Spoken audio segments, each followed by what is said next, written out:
امام محمد بن عبد الرحمن القرشی رحمت اللہ تعالی علیہ آپ فرماتے ہیں سن 764 ہجری میں طاعون کی وبا پھیل گئی اور یہ طاعون کی وبا پورے ملکوں کو اپنی لپیٹ میں لینے لگی، یہاں تک کہ مصر بھی اس کی لپیٹ میں آ گیا۔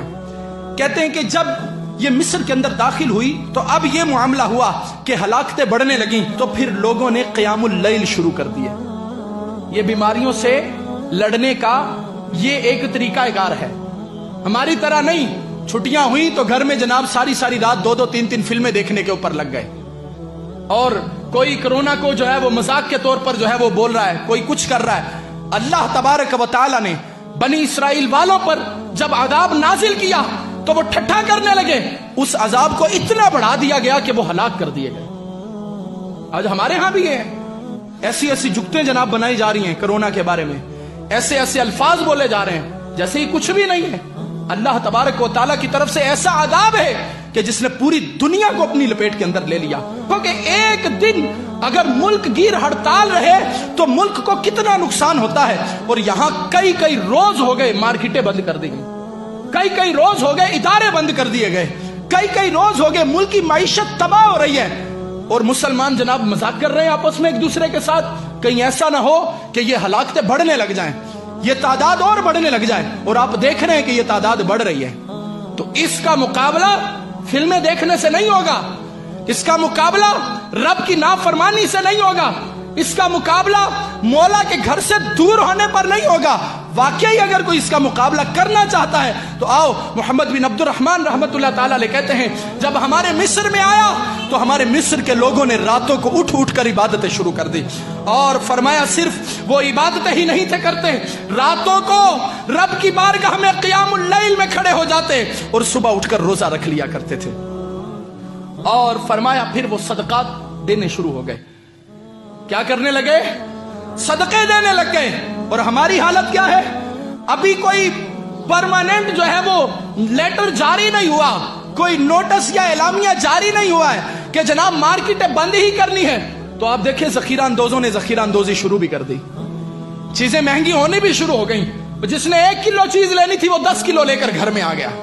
ارے تمہیں تمہارے رب پر اتنا بھی توکل نہیں؟ جو پرندوں کو عطا فرما سکتا ہے وہ تمہیں بھی دے گا، جبکہ تمہارا یہ دعویٰ ہے کہ تم اشرف المخلوقات ہو، جبکہ تمہارا یہ کہنا ہے رزق نہ رکھ دے کول پنچھی تے درویش، جنہانو توکل رب تے انہانو رزق ہمیش۔ اور آج ہم نے جناب ایسی نفسی کا عالم ڈال دیا، کیا خریدنے والے کیا بیچنے والے سب کے سب نانا۔ حضرت علامہ محمد بن عبد الرحمن رحمت اللہ تعالی علیہ فرماتے ہمارے لوگوں میں ذخیرہ اندوزیاں شروع نہیں کی بلکہ صدقہ دینا شروع کر دیا۔ صدقہ مال کو کم کرتا ہے یا بڑھاتا ہے؟ صدقہ مال کو بڑھاتا ہے۔ اور مصطفیٰ جان رحمت ہے وہ پتہ کیا فرماتے ہیں؟ حضور علیہ الصلوۃ والسلام فرماتے ہیں صدقہ مال کو بڑھاتا ہے، اگر کسی کا کم ہو جائے تو مجھ سے لے لیں۔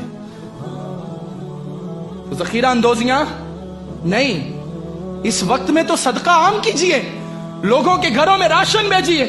آپ کو لگتا ہے کہ میں کسی کی مدد کر سکتا ہوں تو اس کی مدد کیجئے، کیونکہ یہ وہ وقت ہے جب امت پریشان ہے، یہ وہ وقت ہے جب مسلمان بے روزگار پھر رہے ہیں، لہٰذا ان کے اوپر خصوصی نگاہ رکھیے، ان کے گھر بار کا خیال کیجئے، ان کے گھروں میں راشن بھیجیے۔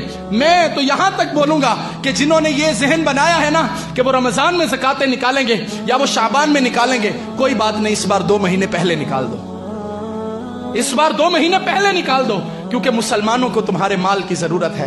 اگر تم اب نہیں نکالو گے تو کب نکالو گے؟ تو ضرورت کے وقت مسلمانوں کی مدد کیجیے۔ فرماتے ہیں کہ ہم نے صدقات شروع کر دیے اور کہا پھر ہم سب مل گئے اور رب کی بارگاہ میں توبہ و استغفار کرنے لگے اور ایک دوسرے کو واعظ کرنے لگے، ہم لوگوں کو نیکی کی دعوت دینے لگے، انہیں برائیوں سے منع کرنے لگے۔ کہتے جب ہم نے دیکھا کہ طاعون ہمارے گھروں کے اندر آنے لگا، پھر ہم نے ایک کام کیا جس سے رب نے طاعون کو ہمارے وطن سے بھگا دیا۔ ہم نے یہ کام کیا جب طاعون نے ہلاکتیں ہمارے گھروں کے اندر شروع کی، ہم نے دیکھ لیا ہمارے گھر انسیکیور ہو گئے، ہم نے دیکھا وہ غیر محفوظ ہو گئے، ہم نے اپنے گھروں کو چھوڑا تو رب کے گھر میں پناہ لینی شروع کر دی۔ اب ہم رب کے گھر میں بیٹھ گئے اور عرض کرنے لگے اے ہمارے رب، ہمارے اپنے گھر ہمارے لیے غیر محفوظ ہو گئے، لیکن تیرا گھر وہ ہے جس کو تیرے محبوب نے کہا ہے یہ جنت کے باغات ہیں۔ لہذا مسلمان کے ذہن میں کسی فرنگی کی تحقیق نہیں آنی چاہیے، اس کے ذہن میں مصطفیٰ کا فرمان ہونا چاہیے. ارے جنت تو رحمتیں نازل کرنے کے لیے ہوتی ہے، لہذا جو جنت میں آئے گا وہ نجات پا جائے گا. کرونا کا رونا ہر بندہ رو رہا ہے. صبح اٹھتے ہیں تو سب سے پہلے جناب اپ ڈیٹ چیک کرتے ہیں سٹیٹس، کرونا کی ملک میں کیا صورتحال ہے. میں نے کہا تمہیں کرونا کی تو بڑی پڑی ہے، بتاؤ صبح اٹھ کے فجر کی نماز بھی پڑھی ہے یا نہیں پڑھی ہے؟